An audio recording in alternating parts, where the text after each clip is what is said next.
Today we're sitting down with Janine Willis, former Canadian women's national team player and now chair of the board for Soccer in the Streets, an organization using the game to create access and opportunity for kids in underserved communities. So Janine, welcome to the Soccer Ladder. Thank you for having me. It's a pleasure to be here. So honored to have you here today. So you've had such a unique journey from player at a high level with Canada to now chairing the board of Soccer in the Streets. Can you walk us through that path? Sure. I started playing at a really young age. My family background is Jamaican, so my dad used to play soccer. And I am a family of five, so I have two siblings, a twin sister and a brother. We all played.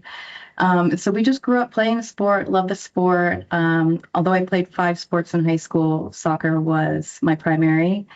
Yeah, I played basketball, European handball, which is kind of different. Most people get surprised at that. And then I ran track, and also volleyball. Wow, good for you. So, like I said, soccer was the one that kind of caught my heart early, that I really focused in on. I actually grew up playing on a boys' team competitively because there just wasn't the infrastructure or the competitive level of the girls' game at that point in time. So I started out playing on a boys' team until around the age of 13 or 14. And then my parents, started to have the conversation around, you guys are good enough. You could really start to look at college and look to play in college. So we switched over to the girls' side, had to drive 45 minutes to an hour to find that competitive girls space to play.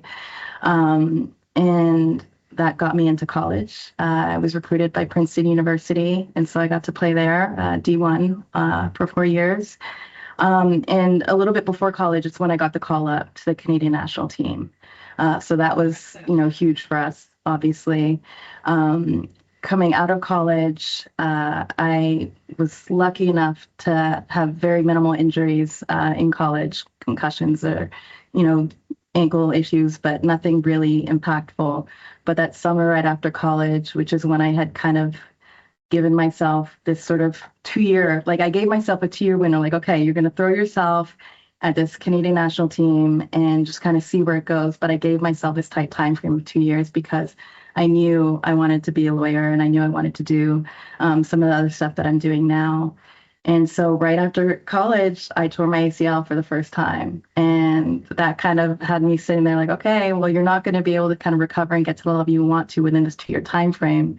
So it was off to plan B, which was law school. I landed here in Atlanta for law school. I went to Emory University School of Law. And one of the biggest things that struck me when I got here to the US for law school, and specifically Atlanta, I think it's a little bit different in the South, was that all the soccer fields, I rarely saw Black or brown kids in it. It was all white kids, which was startling to me because growing up where I grew up, Canada is like a melting pot, right? Toronto has a really strong Caribbean population, so it's not unusual to see fields filled with, a mix of kids, Black and brown kids, white kids, everybody playing together. When I got here, and I saw it was like the stark opposite, I started questioning that. And I'm like, what is up with this, soccer scene?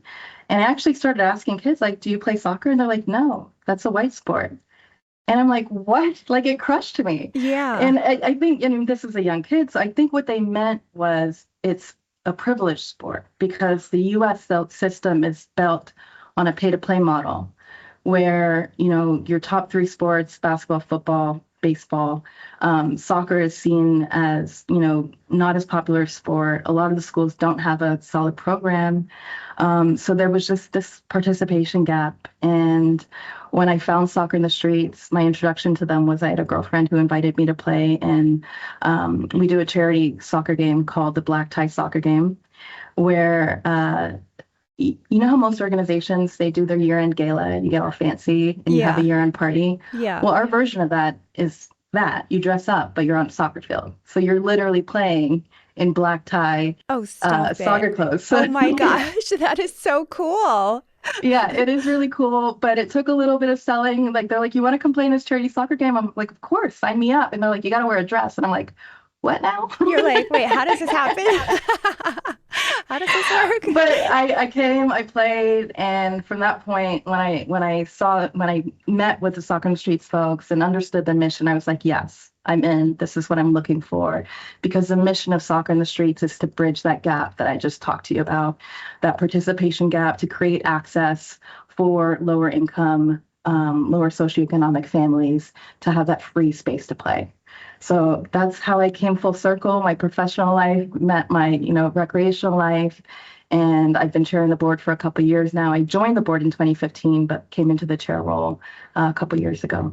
Now I'm here. What a fabulous thing that you all are doing. So I was down in Atlanta. I don't even know, last weekend? When was it? Like a Yeah, week last ago? weekend. Yeah. And I was able to meet some of the other people that work for Soccer in the Streets, and you all are wonderful. It's been awesome to like learn more about what you guys do, and it's really remarkable. And I know that pay to play is a hot topic right now in the US. Liam is not here today. He's in school. I understand school takes priority though. Yes. So he's going to chime in with a question. What do you think young players should focus on most if they want to improve and stand out?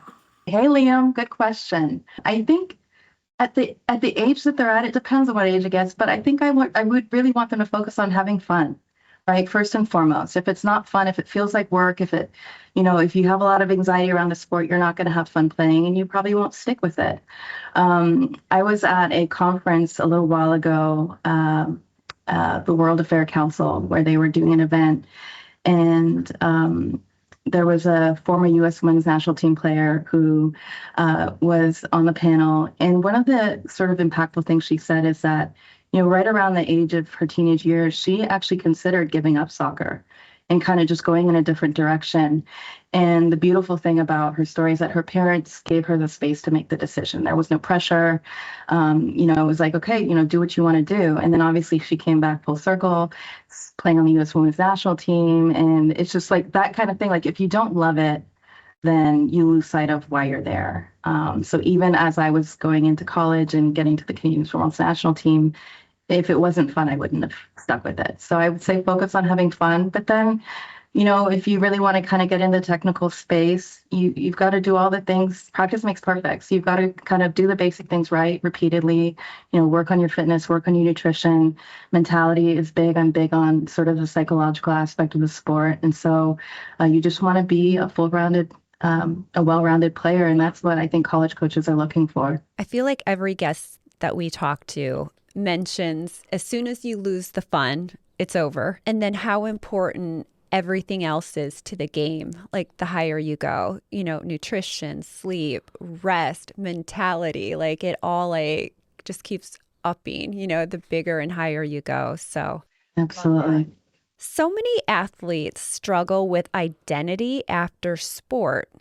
How did you transition into your career and find that next path? Soccer was never the end all be all for me. Like I said, like I was doing it for fun, and then it was like, okay, it might be a bridge to get to college, but I didn't really have the aspiration to be all in on the sport until right after college, when like I told you, I was going to give myself these 2 years. Law school was always the sort of plan for me.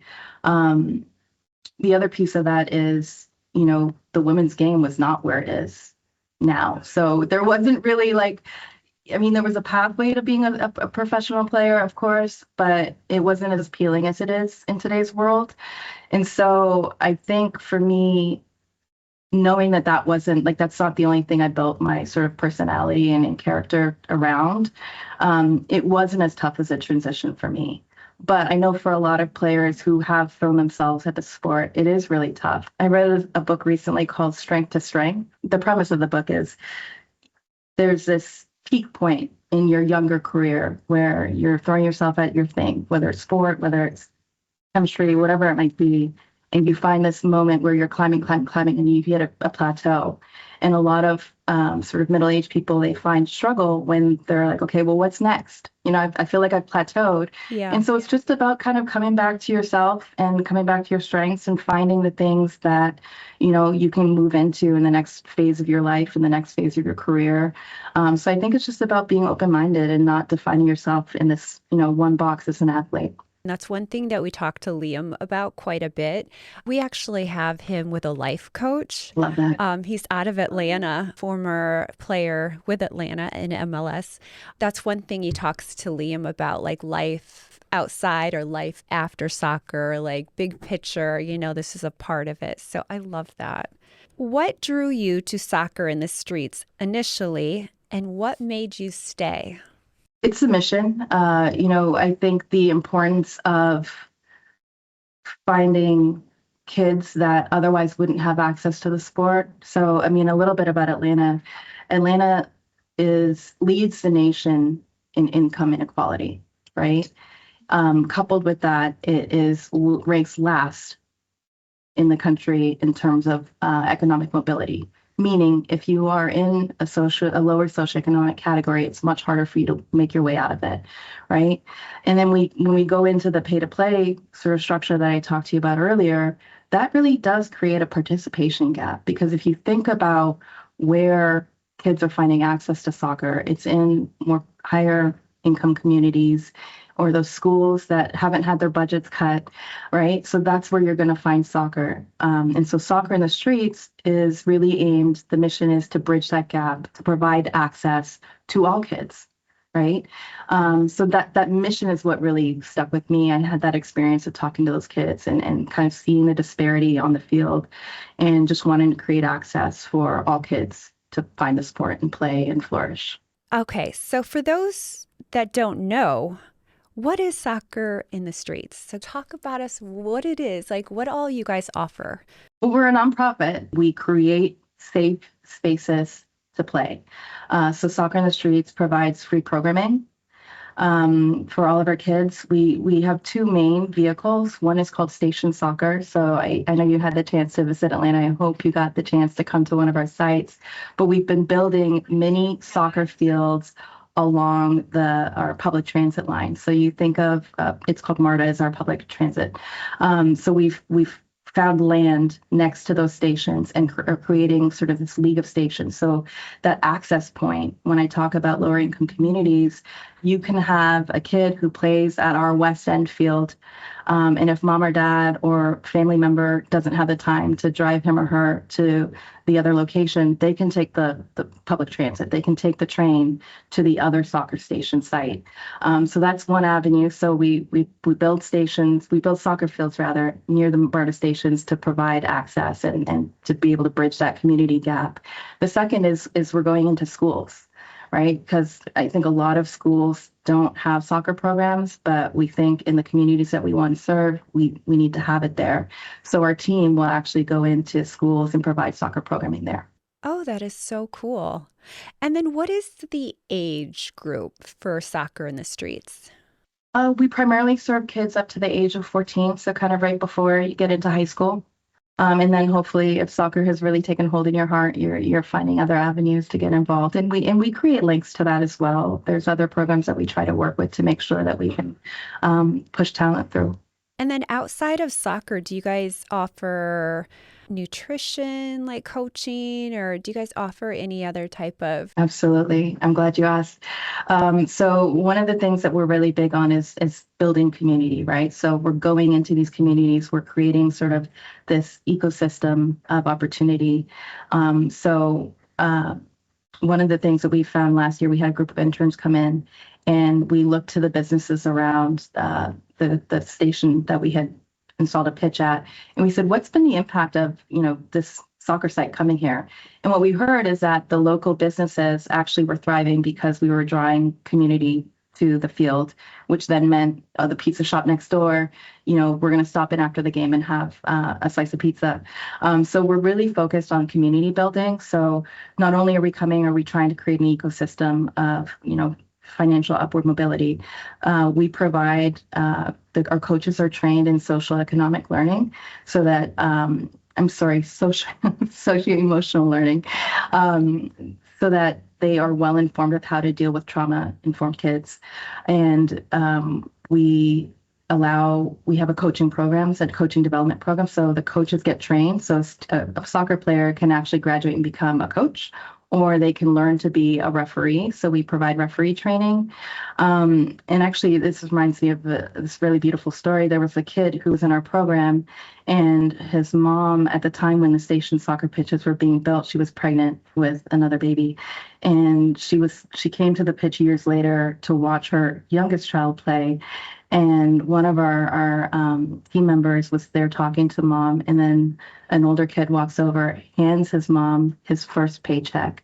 So he grew up playing through soccer in the streets, then became a referee, and was handing mom his very first paycheck that he'd made through soccer in the streets as a referee. I just got And so, chills. it's like those full circle moments are what keep you going, right? And so we really try to develop a whole person. So going back to that social emotional learning, whereas other programs are really focused on building the best soccer players, we're really focused on building a well-rounded kid. So in our program, we do these things called opening circles and closing circles. So an opening circle would be, you would have a word of the day. So let's say, or word of the month rather. Let's say the word is grit. In an opening circle, so you're literally standing around with everybody around a center circle, and you're saying, all right, the word of today is grit. What does grit mean? What does it mean to have grit? And you're talking about what does it mean to have grit. And so the kids are learning that. And so it might be, it means that you're going to pick yourself up when you fall on the ground, or if you miss a shot, you're going to come back and still try again. And then at the end of the session, they're going to come back and do a closing circle, and it's like, okay, we were learning about grit. So who showed grit today? And you're kind of really processing through what it means. And there's different words, right? So it's going to be joy. It's going to be hard work. It's going to be that work ethic.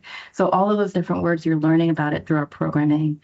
And then also, like I said, you're having the opportunity to do things outside of soccer. I'm a big person on mantras in general. So I just love having a word, and that you guys say that and they work through it and they think about it. And it just evolves to everyday life. I love that. Exactly. Okay, so how does someone learn about soccer in the streets, or how, if they want to come find you guys or sign up, how do they find you? Well, you can come to the site. We'd love for you guys for everybody who's interested to come to one of our station soccer sites. We currently are building our 6th site at HE Homes Station. We have one at West End in Atlanta. We have an East Point one. We have one in Kensington and Lindbergh. We also have one at 5 Points Station, which is kind of central to downtown Atlanta, but it's out of commission at this time. But so come to one of our sites, or you can go on our website and sign up. There's the ability to sign up on the site, or you'll find us at one of your schools. So you can ask what schools we're at and see if we can provide some programming there. We'll definitely include your website.